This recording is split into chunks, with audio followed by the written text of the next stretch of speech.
the heavenly smell of chocolate. Don't you guys ever have a craving for a simple chocolate cake? A cake with no drama, no icing, no nothing. Well, I certainly do. And today I have one such recipe for you that is easy to put together and awesome in taste.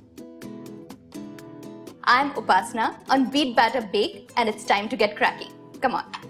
For this recipe, you will need 250 ml of milk.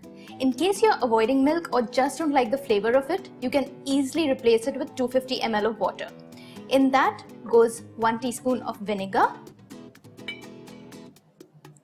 and 1 teaspoon of vanilla from a cute little box right into the milk.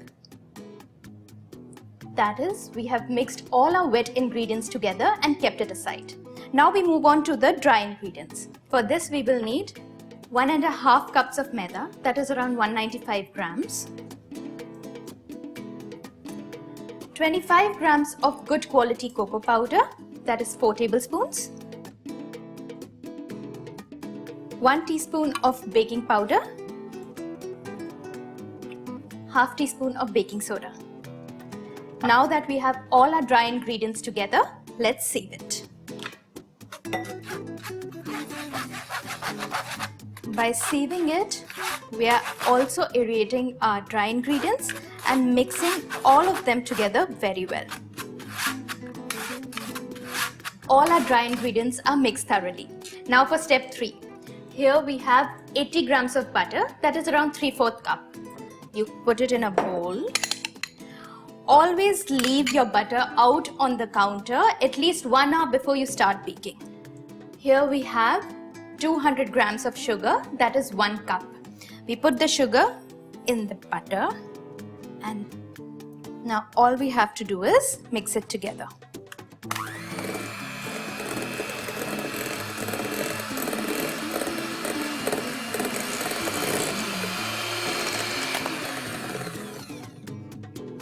Always scrape the sides of your bowl. Here we have used caster sugar.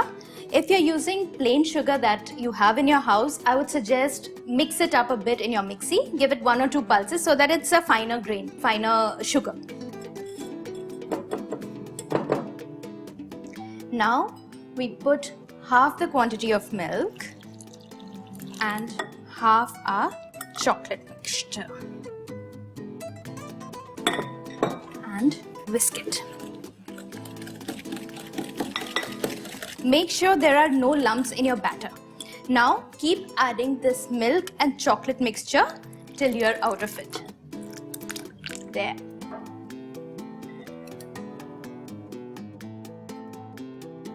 I'm adding it in 3 parts so that I can get rid of all the possible lumps that are there in the batter. Now once you've taken out all the lumps from this, rest of the milk and dry mixture.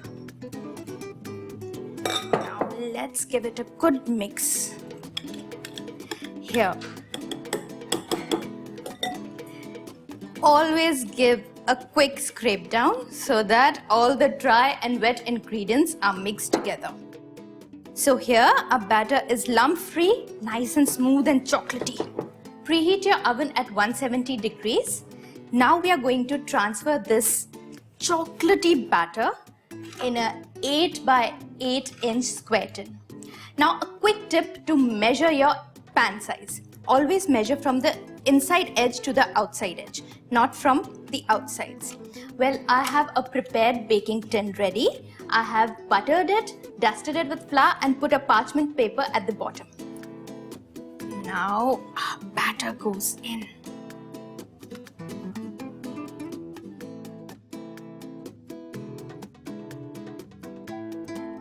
To get a flat surface on your cakes, always push the middle of your batter towards the outside edges. This will prevent the dome formation. Nice. Tap your tin gently 2 times on your bench. Now let's put this in a preheated oven.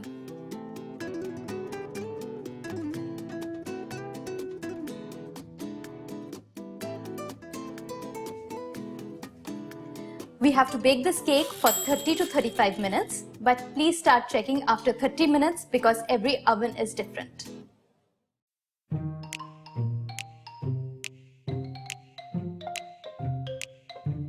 My kitchen is smelling like a chocolate heaven. Now let's pray to all our baking gods and go and check if our cake is done or not. Come on.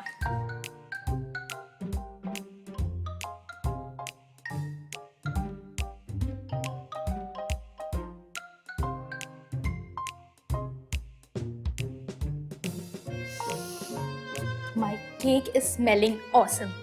Now let's check whether it's done or not. For that, I'm going to take a skewer, just poke it in the middle, and the skewer should come out clean.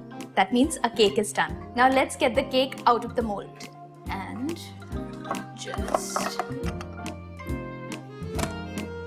invert it this way. Now lift your mold up. Now carefully remove the parchment paper. We have a perfect crumb. It is moist and it's springy. Also, a way to check whether your cake is done or not is to press it and it should bounce back. Now you can pour chocolate ganache over it, dust it with icing sugar or cocoa powder and serve it with some fresh fruits. Well, the choice is all yours. You can go wild. If you liked the video, then please share it and don't forget to subscribe to our channel. Thank you so much.